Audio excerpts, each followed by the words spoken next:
Welcome back to I'm supposed to be studying for finals. And I'm not. I've done a beginner's guide to Japanese shoegaze and y'all seem to like it, so let's go for a lighter style of music with a beginner's guide to Japanese dream pop. I'm gonna highlight 5 artists in the scene that I think are both really good and that would be worth checking out if you're new. And to start, we're gonna hit the really obvious one that you might already know if you're watching this video. Fishmans. These dudes are popular with indie music fans around the world. I mean, I knew people in high school who were big Fishmans fans, and I went to high school in a suburb of Dallas, which is not exactly a place of culture. They're best known for their last 3 albums, Kuchu Camp, Uchu Nippon Setagaya, and especially Long Season. I feel like everybody kind of loves these guys. I mean, Rate Your Music has Long Season as the 27th best album of all time, which is huge if you trust the opinions of nerds. That is kind of ridiculous, but it is definitely a good record. Fishmans are known both for the unique vocals of their singer Shinji Sato, and the kind of swirling dream pop present across much of their later work, though they also like to throw in some reggae and dub influences at times, just for good measure. Long Season functions as one really long song, with particularly great opening and ending sections that kind of intertwine with each other. Personally, I think the biggest reason why this album is so well loved around the world is because of the ending portion of the album and how good it is. It's so smooth and it is absolutely worth the 30 minutes of build-up that it takes you to get there, and it leaves a really lasting impression on you. They've got good stuff on their other albums too. Kuchu Camp has great tracks like Baby Blue and Night Cruising to help anchor that album. It's kind of a segmented trial version of the sound that would later fully develop into the classic that is Long Season. They're a great band. If you're looking for Japanese dream pop and somehow haven't heard of these guys, listen to them. They're probably the most popular one for a reason. But with them out of the way, now let's move on to some other bands that are maybe a little less obvious, like Uchu Nekoko, who are much less psychedelic but still incredibly beautiful. They technically formed in 2012 but only got to their current lineup in 2017,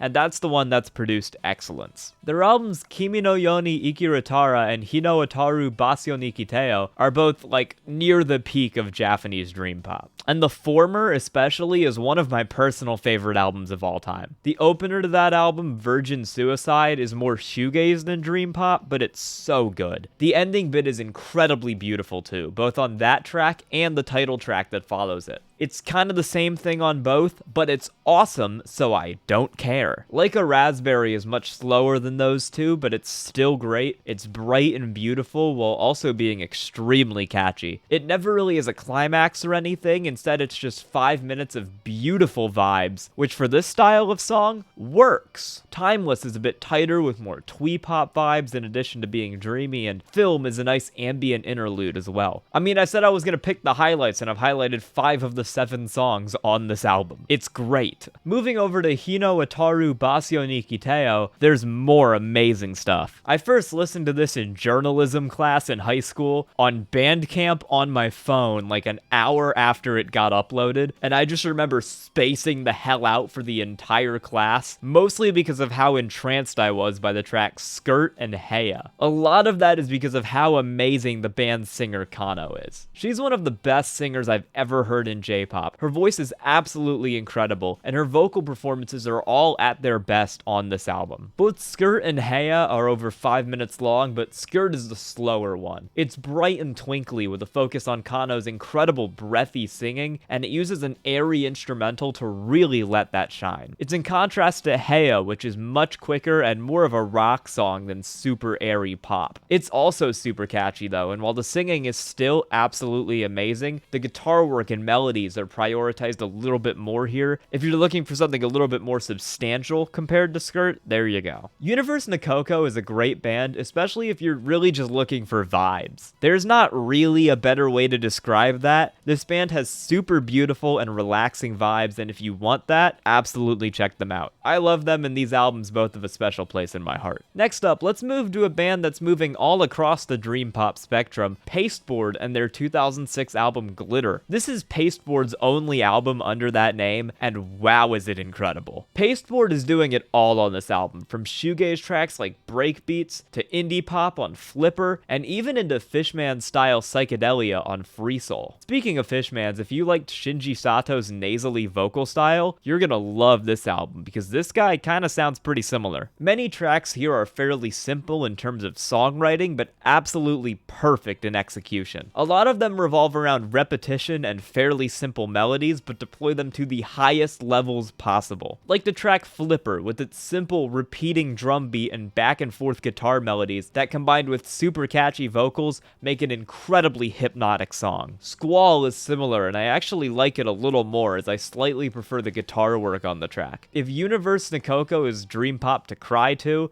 this is dream pop to get put in a trance to. There's a few shoegaze tracks here that are all really good as well, those being Breakbeats, Star Charts, and the aptly titled Shoegazer. These songs are all fairly short for shoegaze tracks, but again, are done to perfection. Breakbeats is the best example of that, revolving around, you guessed it, a breakbeat, and an amazing hook. One of my favorite tracks here is Free Soul, which I'm going to specifically highlight because it gets massively overlooked by everyone I show this album to. As mentioned, it's a bit more psychedelic in the guitar work, but like many other songs on this album, it's propelled by a simple yet effective drum beat and incredibly catchy vocal melodies. If you're really digging Fishmans and are interested in a bit of a poppier version of that, maybe check out Glitter. This is another one that's gained a lot of popularity in the West recently, to the point where it's actually gotten a vinyl re-release, and I'm happy about it because it really is amazing. And if you like them, the members of Pasteboard also went by another name, Roly Poly Ragbear, but they made indie pop instead of dream pop there. Still worth checking out if you're a fan of the band though. From a band that's only released one album to a band that's released a ton of them, Spangle Call lilli. I asked some friends to give me suggestions for what bands they think should be in this video, and this was a pretty common one. We'll focus on their 2008 album Purple for this video, because that's my favorite of their albums that I've actually listened to. This is a really good album, focusing on longer tracks that average almost 5 minutes per, and sparser instrumentals than the bands that we've seen so far. It's very careful with how it uses every individual note. A good example of that is the blissful piano on the song C. It's the longest track here at just under 8 minutes, and it really lives up to its title. This is the shit that sirens play to lure away humans. The piano and rhythmic bass lines put you in a trance that's only interrupted by some gorgeous airy vocals. This is a late night kind of album, if that makes any sense. Like, this is the kind of stuff I put on if I'm driving home at 3 a.m. I just turn this album on, blast it out the car stereo, and I'll probably shed a tear before the end of the night. And the song Cast a Spell on Her might be the one that makes me do it. That one is the best vocal performance on the album because it's absolutely angelic. The bouncy kick drum helps to keep it light and upbeat as well, giving it more energy than many other songs here, and ensuring that I'm not going to fall asleep on that late night drive through rural Oklahoma. There's good stuff on their other albums though, including their most recent one, Ampersand. That album is a lot more active than Purple, to mixed results, but the song Lean Forward is amazing. It's got some fantastic electronic melodies and bass lines that make it a clear standout track, because honestly I like it way more than every other song on the album. It's really great though. If you like this band, they have like 12 albums, so there's a lot more than just that if you want.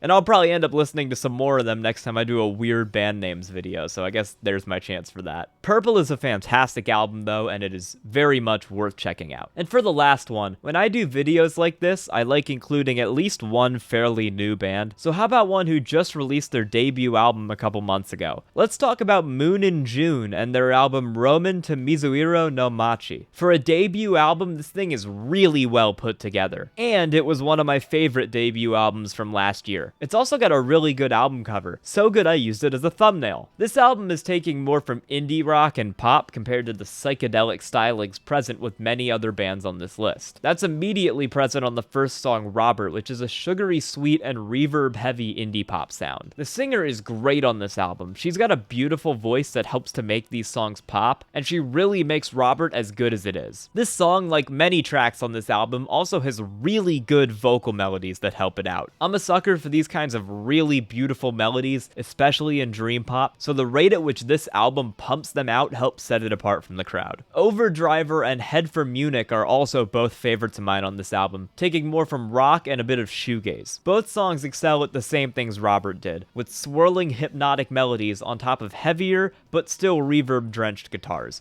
They're both great. Roman to Mizuhiro no Machi feels kinda like a spiritual successor to late 2010's For Tracy Hyde. It really reminds me of an album like Her Art, where it's a longer album, more inspired by indie, that focuses around building up a really cinematic and beautiful vibe. The tracks aren't always super distinct, but they all work together to form a really cohesive album. Moon and June have that consistency and that cinematic quality down straight from the jump, and now that For Tracy Hyde is no longer around, it's nice to see a newer band taking up that style. Also, speaking of For Tracy Hyde, go listen to them. I haven't talked about them here because I already covered them in my video on shoegaze, but they started off as much more of a dream pop band. Her Art and especially New Young City are both amazing albums that you should check out, especially if you like Moon and June. So that's the video. Thank you so much for watching, and I hope you found something cool here. I'm gonna put Spotify and YouTube playlists with 3 songs from each artist I mentioned in the comments if you want to check those out. I really appreciate the support on these videos recently, and if you want more like this, I've got a beginner's guide to Japanese shoegaze in the same format. I've also got one on J-Rock in a bit of a different format as well. Love y'all so much. Thank you. Bye.